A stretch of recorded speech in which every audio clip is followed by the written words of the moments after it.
Hello, നമസ്കാരം. ലോകത്തിലെ ഒട്ടുമിക്ക രാജ്യങ്ങളുടെയും ഏറ്റവും വലിയൊരു എക്സ്പോർട്ട് മാർക്കറ്റാണ് അമേരിക്ക.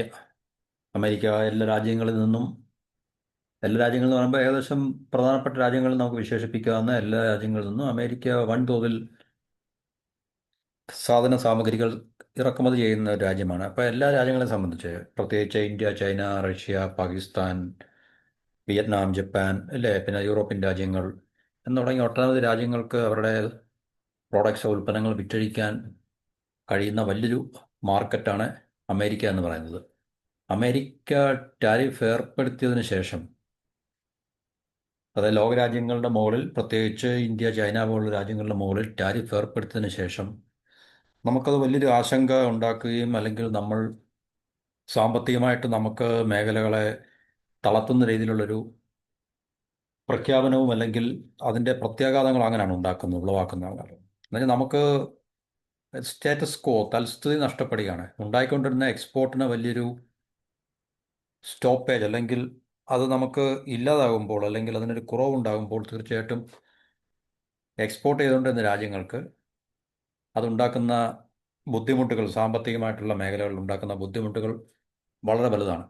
വളരെ വലുതെന്ന് പറയുമ്പോൾ നമുക്കറിയാം, ഇപ്പം പല സെക്ടേഴ്സിൽ നിന്നും, നമ്മുടെ സമ്പദ് വ്യവസ്ഥയുടെ പല സെക്ടേഴ്സ് എന്ന് പറയുമ്പോൾ IT ഉണ്ട്, അതിനകത്തിൽ ഫാർമസ്യൂട്ടിക്കൽ ഉണ്ട്, ടെക്സ്റ്റൈൽസ് ഉണ്ട്, അഗ്രികൾച്ചർ ഉണ്ട്, മറ്റ് ഇൻഡസ്ട്രിയൽ ഇലക്ട്രോണിക് പ്രോഡക്ട്സ് ഉണ്ട്, അല്ലേ, കെമിക്കൽസ് ഉണ്ടാകാം.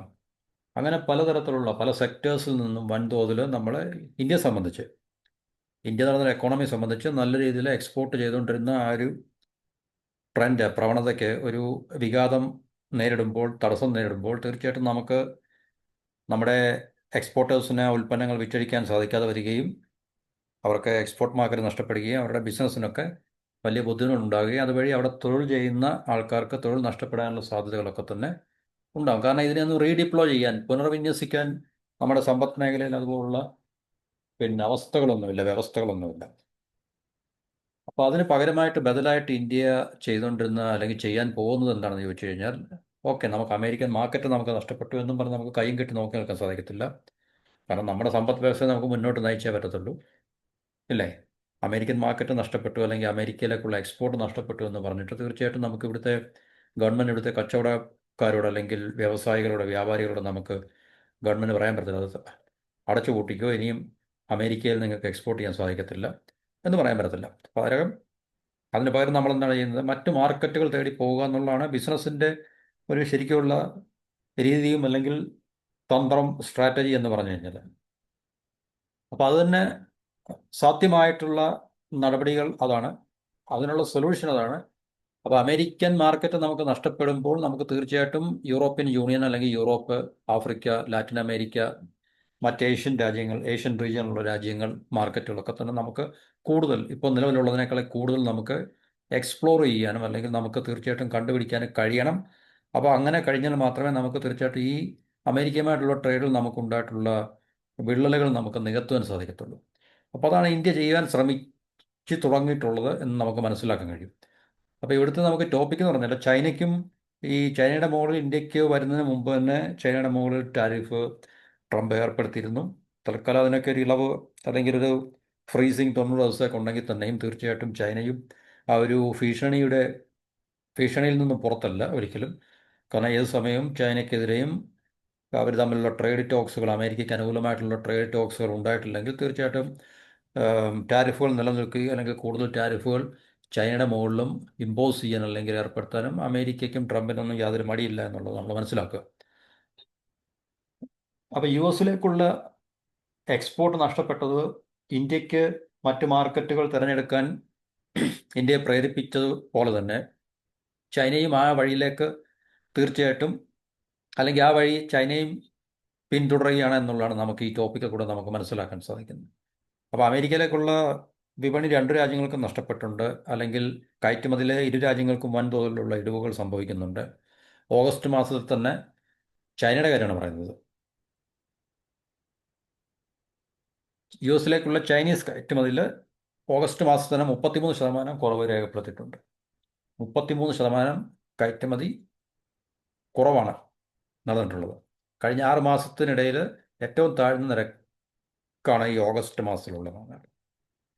പക്ഷെ പൊതുവെ അവരുടെ മൊത്തം കയറ്റുമതി എടുത്തു നോക്കുമ്പോൾ അവർക്ക് അതിനകത്തിൽ ഒരു വർധനവ് ഉണ്ടാക്കിയെടുക്കാൻ ചൈനയ്ക്ക് സാധിച്ചിട്ടുണ്ട്. പക്ഷേ ഓഗസ്റ്റിൽ 33% ഇടിവുണ്ടായിട്ടുണ്ട്, അല്ലെങ്കിൽ കുറവുണ്ടായിട്ടുണ്ട് എന്നാണ് നമുക്ക് മനസ്സിലാക്കാൻ സാധിക്കുന്നത്. കഴിഞ്ഞ വർഷത്തെ അപേക്ഷിച്ച് അല്ലെങ്കിൽ മുൻ വർഷത്തെ അപേക്ഷിച്ച് 4.4% വർധനവ് ചൈനയുടെ കയറ്റുമതിയിൽ രേഖപ്പെടുത്തിയിട്ടുണ്ട് ഓവറോൾ. അതുപോലെ തന്നെ അമേരിക്കയിൽ നിന്ന് ചൈനയിലേക്കുള്ള കയറ്റുമതിയിലും മുൻ വർഷത്തെ അപേക്ഷിച്ച് 16%-ഓളം കുറവുണ്ടായിട്ടുണ്ട്. ഇപ്പോൾ അമേരിക്ക ചൈനയുടെ മുകളിൽ ഏർപ്പെടുത്തിയിരിക്കുന്ന, അല്ലെങ്കിൽ ചൈനയുടെ കയറ്റുമതിക്ക് മുകളിൽ ഏർപ്പെടുത്തിയിരിക്കുന്ന താരിഫ് തന്നെയാണ് ഇങ്ങനൊരു ട്രെൻഡ് ഉണ്ടാക്കിയെടുക്കാനുള്ള കാരണമെന്നാണ് പൊതുവെ വിലയിരുത്തപ്പെടുന്നത്. 4.4% ഓഗസ്റ്റിൽ ചൈനയുടെ കയറ്റുമതി ശതമാനം വർദ്ധിച്ചെങ്കിലും ഫെബ്രുവരിക്ക് ശേഷം ഏറ്റവും കുറഞ്ഞ വളർച്ചാ നിരക്കാണിത്. മറ്റ് രാജ്യങ്ങൾ വഴിയുള്ള കയറ്റുമതിക്കും അതുപോലെ തന്നെ US തീരുവ വർദ്ധിപ്പിക്കുന്നത് ചൈനീസ് കയറ്റുമതിക്ക് തിരിച്ചടിയാകുമെന്നാണ് വിദഗ്ധർ പറയുന്നത്. മറ്റു രാജ്യങ്ങൾ വഴിയുള്ള കയറ്റുമതി എന്നല്ല, ചൈന ഇപ്പം നേരിട്ട് അമേരിക്കയിലേക്ക് കയറ്റുമതി ചെയ്യുന്നതിന് പകരം മറ്റേതെങ്കിലും രാജ്യങ്ങൾ എന്ന് വെച്ചാൽ ടാരിഫ് കുറവുള്ള രാജ്യങ്ങൾ വഴിയോ അല്ലെങ്കിൽ ടാരിഫ് ഇല്ലാത്ത രാജ്യങ്ങൾ വഴിയോ അമേരിക്കയിലേക്ക് കയറ്റുമതി നടത്തുകയാണെങ്കിൽ അതിനും US തീരുവ ഉണ്ടാകാനുള്ള, അല്ലെങ്കിൽ താരിഫ് വർദ്ധിപ്പിക്കുന്നത് ചൈനയ്ക്ക് ദോഷകരമായിട്ടുള്ള ഒരു അവസ്ഥാവിശേഷമാണ് ഉള്ളത് എന്നാണ് നമുക്ക് മനസ്സിലാക്കാൻ കഴിയുന്നത്. ട്രംപ് അത് നേരത്തെ പറഞ്ഞിട്ടുണ്ടായിരുന്നു. ഇപ്പം ട്രംപിൻ്റെ ആദ്യത്തെ ഫസ്റ്റ് അഡ്മിനിസ്ട്രേഷനിൽ, അല്ലെ ആദ്യം അദ്ദേഹം പ്രസിഡൻ്റായിട്ടിരുന്ന സമയത്ത് ഇതുപോലെ തന്നെ ചൈന മെക്സിക്കോ ഒക്കെ ആശ്രയിച്ചാണ് കൂടുതൽ അമേരിക്കയിലൊക്കെ കയറ്റുമതി ചെയ്തുകൊണ്ടിരുന്നത്.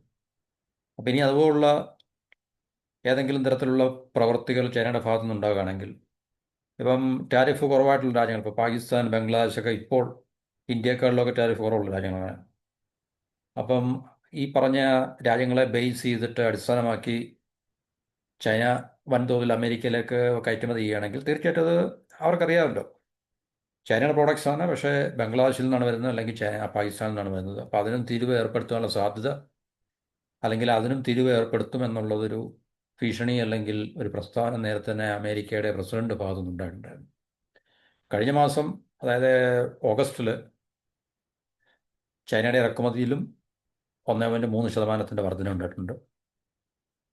ചൈന സാമ്പത്തികമായിട്ടുള്ള പ്രതിസന്ധികൾ നേരിടാൻ തുടങ്ങിയത് ഇപ്പോഴൊന്നുമല്ല, കോവിഡ് സമയം മുതലേ ഇങ്ങോട്ട് ചൈനയുടെ സാമ്പത്തിക മേഖലയിലുള്ള പ്രതിസന്ധികൾ നിലനിൽക്കുന്നുണ്ട്. റിയൽ എസ്റ്റേറ്റിലൊക്കെ ഭയങ്കരമായിട്ടുള്ള മാന്ദ്യം ഇപ്പോഴും നിലനിൽക്കുന്നുണ്ട്. അതുപോലെ തന്നെ വർദ്ധിച്ചു വരുന്ന തൊഴിൽ അരക്ഷിതാവസ്ഥ, ഇതൊക്കെ തന്നെ ചൈന ഇപ്പോൾ വേട്ടയാടിക്കൊണ്ടിരിക്കുന്ന ചില സാമ്പത്തിക മേഖലയിലുള്ള ചില പ്രശ്നങ്ങളാണ്. അപ്പോൾ ഇന്ത്യ തിരഞ്ഞെടുത്തതായ വഴിയിലാണ് ചൈനയും സഞ്ചരിക്കുന്നത് എന്ന് വേണമെങ്കിൽ നമുക്ക് പറയാം, അല്ലെങ്കിൽ തിരിച്ച് നമുക്ക് പറയാം. കാരണം ഇന്ത്യയെക്കാളും കൂടുതൽ എക്സ്പോർട്ടിനെ ആശ്രയിക്കുന്ന രാജ്യമാണ് ചൈന എന്ന് പറഞ്ഞു കഴിഞ്ഞാൽ. അപ്പോൾ ഇന്ത്യ ശ്രമിച്ചത് അല്ലെങ്കിൽ ശ്രമിക്കുന്നത് മറ്റു വിപണികൾ കണ്ടെത്തുക എന്നുള്ളതാണ്. മറ്റു വിപണികൾ എന്ന് പറഞ്ഞു കഴിഞ്ഞാൽ ദക്ഷിണേഷ്യ, south Asia, south east Asia, European രാജ്യങ്ങൾ, ലാറ്റിൻ അമേരിക്ക, ആഫ്രിക്ക, ഇങ്ങനെയുള്ള വളരെ വിശാലമായിട്ടുള്ള മാർക്കറ്റുകളുണ്ട്. അപ്പം നമുക്കിപ്പോൾ അമേരിക്കൻ വിപണി തുറന്നു കിട്ടിയില്ല, അല്ലെങ്കിൽ അമേരിക്കൻ വിപണി നമുക്ക് നഷ്ടമായി എന്ന് വിചാരിച്ച് ഈ പറഞ്ഞ ഇന്ത്യയായാലും ചൈനയായാലും അവരുടെ സമ്പദ് വ്യവസ്ഥകളൊന്നും അതുകൊണ്ടൊന്നും തളരാൻ പോകുന്നില്ല.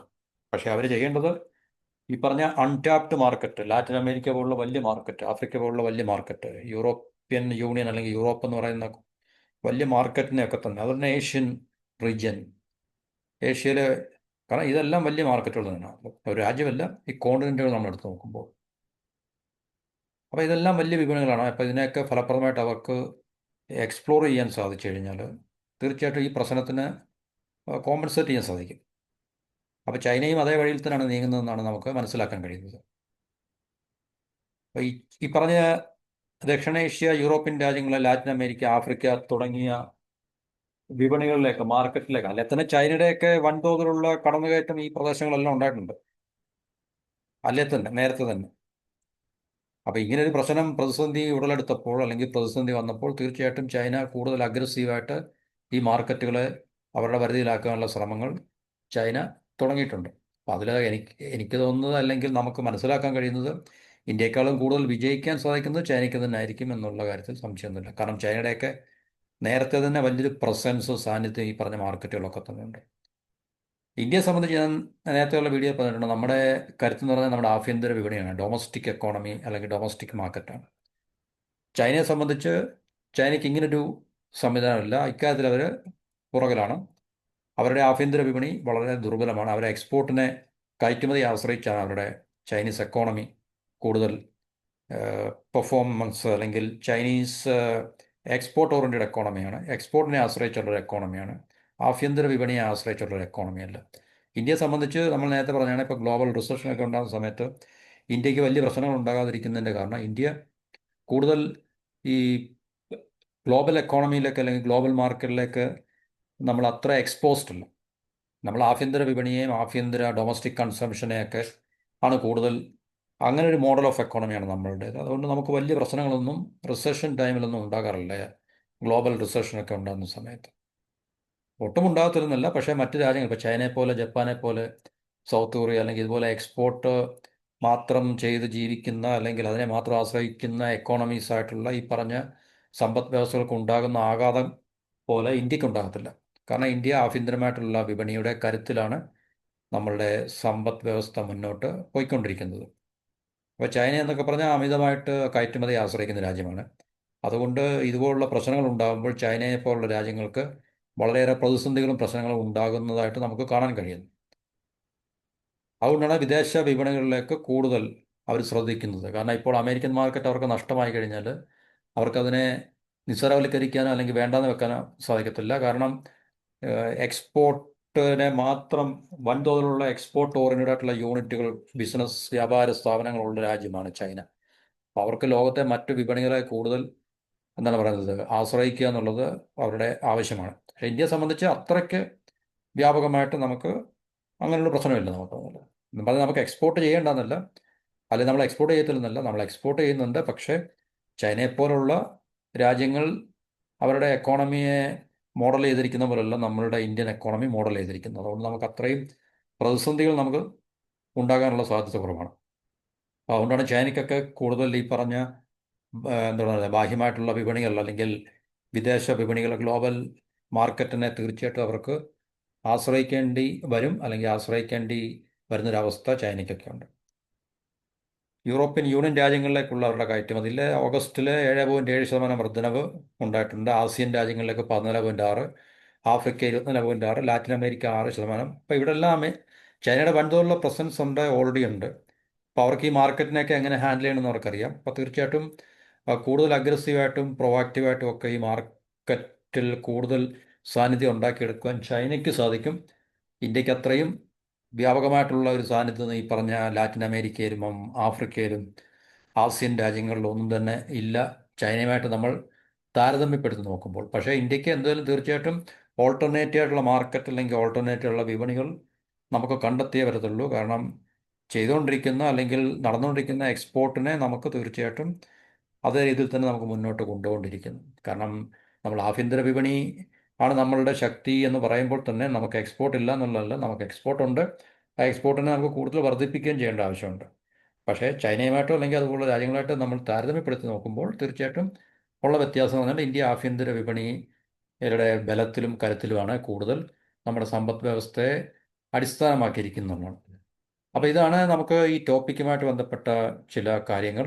അതായത് ഇപ്പോൾ അമേരിക്കൻ വിപണി നഷ്ടമായിരിക്കുന്ന ഈ ഒരു സാഹചര്യത്തിൽ ഇന്ത്യക്കും ചൈനയ്ക്കും ഒരുപോലെ തന്നെ ഈ പറഞ്ഞ മറ്റു ലോക വിപണികളിലേക്ക് ശ്രദ്ധ കേന്ദ്രീകരിക്കുകയും നമ്മളുടെ കയറ്റുമതികൾ കൂടുതൽ ഈ പറഞ്ഞ ലാറ്റിൻ അമേരിക്ക, ആഫ്രിക്ക, ആസിയൻ രാജ്യങ്ങൾ, യൂറോപ്യൻ രാജ്യങ്ങൾ, അതുപോലെ തന്നെ സെൻട്രൽ ഏഷ്യ ഒക്കെ വലിയൊരു മാർക്കറ്റാണ്. അപ്പോൾ ഇവിടെയൊക്കെ നമുക്ക് കൂടുതൽ നമ്മളുടെ സാന്നിധ്യം അല്ലെങ്കിൽ ചൂടുറപ്പിക്കാൻ കഴിഞ്ഞാൽ തീർച്ചയായിട്ടും അമേരിക്കയിൽ നിന്നുണ്ടായിട്ടുള്ള ഈ പ്രതിസന്ധിയെ നമുക്ക് കരകയറുവാനും നമുക്കതിനെ മറികടക്കുവാനും സാധിക്കും എന്നുള്ളതാണ് യാഥാർത്ഥ്യം.